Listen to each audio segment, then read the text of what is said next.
BSc pass first के first unit के अंदर ब्रॉडली चैप्टर के अंदर 3 तरह के सेगमेंट हैं। पहला फर्स्ट पार्ट है जड़त्वीय निर्देश तंत्र या इनर्शियल फ्रेम ऑफ रेफरेंस। दूसरा पार्ट है अजड़त्वीय निर्देश यंत्र या non inertial frame of reference. और तीसरा भाग है मोशन इन यूनिफॉर्म फील्ड, एक समान क्षेत्र में गति। जड़त्वीय निर्देश तंत्र और अजड़त्वीय निर्देश तंत्र की परिभाषाएं हम पढ़ चुके हैं। आज हम डिस्कस करेंगे एक समान क्षेत्र में गति। इस भाग के अंदर हमने 3 क्षेत्र लेने हैं। पहला एक समान गुरुत्वीय क्षेत्र या ग्रेविटेशनल फील्ड।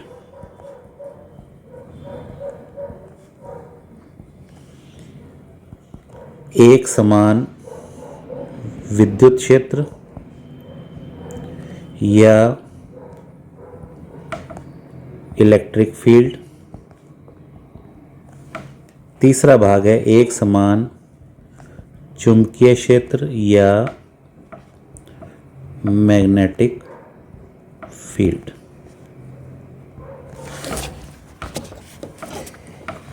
जो इसका प्रथम हिस्सा है एक समान गुरुत्वीय क्षेत्र, ये वाला भाग आप 11वीं कक्षा में पढ़ चुके हो, लेकिन हम इस टॉपिक को एक बार दोबारा ब्रीफली रिवाइज कर लेते हैं। इसके अंदर एक समान गुरुत्वीय क्षेत्र में 2 पार्ट्स के अंदर हमने डिस्कस करना है, 1D मोशन और 2D मोशन। 1D मोशन में जैसे एक समान गुरुत्वीय क्षेत्र के अंदर अगर हम पत्थर को किसी ऊंचाई से फेंकें तो वो पत्थर किस तरह से गति करेगा, कितने समय बाद ज़मीन पर पहुंचेगा, कितनी हाइट होगी, उसका इनिशियल वेलोसिटी कितनी होगी, अंतिम वेलोसिटी कितनी होगी, ये सब गणनाएं हम इसके अंदर करते हैं। इसी तरह से 2D मोशन के अंदर हम पैराबोलिक मोशन या परवलयिक पाथ को हम डिस्कस करते हैं। 1D मोशन वाला जो हिस्सा है, इन दोनों हिस्सों के अंदर हम गति की समीकरणें लगाते हैं। अब हमें पता है गति की समीकरणें v = u + at, s विस्थापन = ut + ½ at², v² = u² + 2a.s। जब 1D मोशन को डिस्कस करेंगे तो हमने इन गति की समीकरणों को लगा के जब हल किया, मान लिया एक h हाइट से किसी वस्तु को प्रारंभिक वेग 0 से फेंका जाए तो वस्तु गुरुत्वीय क्षेत्र के प्रभाव में नीचे की तरफ गति करेगी। गुरुत्वीय त्वरण का मान हम मान लिया g, जो नीचे की तरफ काम कर रहा है, अर्थ की डायरेक्शन में काम कर रहा है, उसको मान लिया। तो अब इन गति की समीकरणों को लगाने पर h का मान आ जाएगा u² / 2g। इसमें हमने दूसरी समीकरण का उपयोग कर सकते हैं। हमें पता है कि हाईएस्ट पॉइंट पर वेलोसिटी का मान 0 के बराबर होता है। इसी तरह से अगर हम नीचे से कोई ऑब्जेक्ट फेंकें तो नीचे से ऊपर जाने में लगा समय और ऊपर से वापस नीचे आने में लगा समय जब निकालेंगे तो टोटल समय को बोलते हैं टाइम ऑफ फ्लाइट, उड्डयन काल या टाइम ऑफ फ्लाइट। तो टी टोटल का मान हो जाएगा t1 + t2। t1 ऊपर जाने का समय और t2 वापस ऊपर से नीचे आने का समय। तो ये u/g + u/g = 2u/g के बराबर होगा। ये तो हमने 1D मोशन को डिस्कस किया। इसी तरह से हम 2D मोशन को डिस्कस करें। मान लिया ये किस तरह का सिस्टम है। यहाँ से हम एक बॉल को किसी वस्तु को इनिशियल वेलोसिटी अगर u से इस तरह से 2 डायमेंशन के अंदर प्रोजेक्ट करें जो मूल अक्ष के साथ थीटा डिग्री का कोण बनाता है, तो इस वेलोसिटी के 2 घटक हम ले लेंगे। मान लिया ये x दिशा है और इसके परपेंडिकुलर ये y डायरेक्शन है, तो x दिशा में इसका घटक u cos थीटा और y दिशा में इसका घटक u sin थीटा। इस तरह के क्वेश्चंस को हल करने के लिए हमारा एक ही मैकेनिज्म है। इसमें एक टाइप तो ये हो सकती है, दूसरी टाइप में किसी वस्तु को अगर हम किसी बिल्डिंग से फेंकें, किसी भी एंगल पे फेंक सकते हैं, तो ये इस तरह से गुरुत्वीय प्रभाव में ऐसे गति करता है।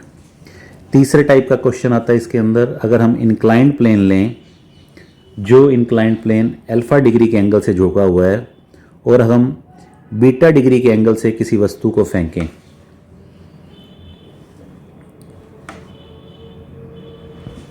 उस केस के अंदर ये वस्तु इस तरह से ये प्रोजेक्टाइल मोशन बनाएगी। इस तरह के क्वेश्चंस को सॉल्व करने के लिए, जैसे हमने पहले ही पढ़ा था, इसका जनरल प्रोसीजर क्या होता है। सबसे पहले हम x व y अक्ष को डिफाइन करेंगे। सेकंड स्टेप के अंदर हम ux, uy, ax और ay के मान लिखेंगे। यहाँ पे ux, uy x और y दिशा में कण का वेग, प्रारंभिक वेग, और ax और ay x और y दिशा के अंदर लगने वाले त्वरण का मान है।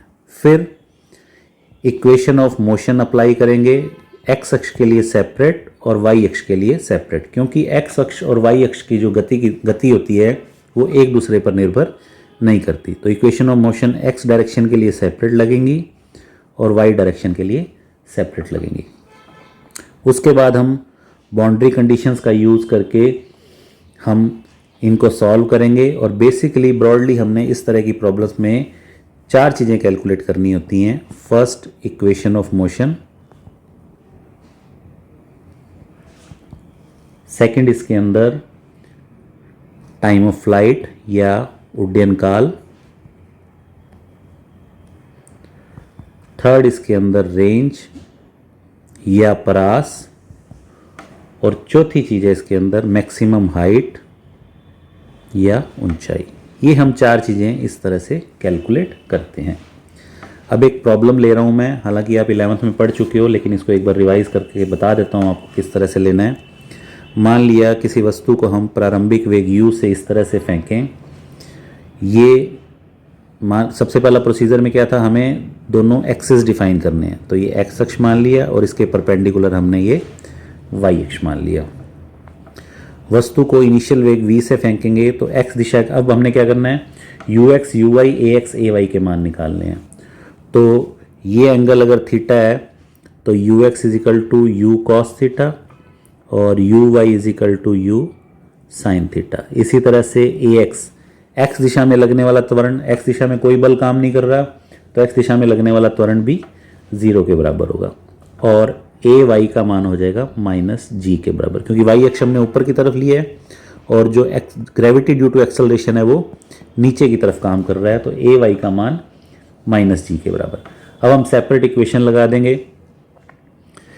vx equal to ux plus ax into T, sx equal to uxt plus half ax T square, vx square equal to ux square plus 2ax sx। इसी तरह से y अक्ष के लिए भी vy इजिकल to uy plus ay into T, sy equal to uyt plus half ay T square, और vy square equal to uy square plus 2ay sy।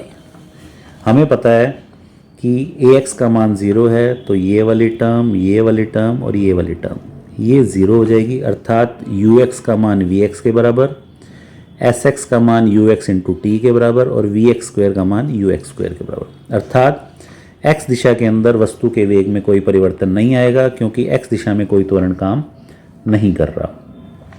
इन समीकरणों को हल करेंगे तो हम ज्ञात करेंगे। तो सबसे पहले इक्वेशन ऑफ मोशन जब कैलकुलेट करेंगे तो इसका मान आएगा y is equal to tan theta x minus g बटा में 2u square cos square theta into x square.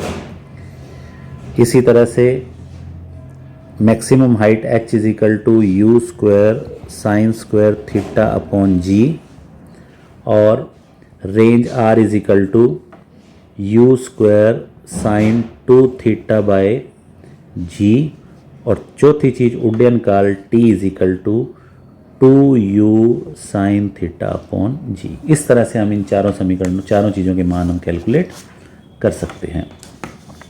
इसमें इंक्लाइंड प्लेन ले लें तो भी हमने यही बेसिक प्रिंसिपल लगाने हैं, और एक ऊंचाई से अगर वस्तु को फेंके तो यही बेसिक प्रोसीजर रहेगा। पहले हमें x और y अक्ष निर्धारित करने हैं, उसके बाद हमने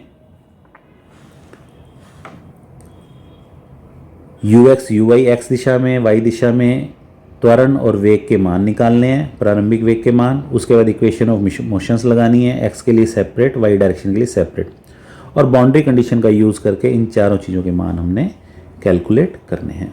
तो इस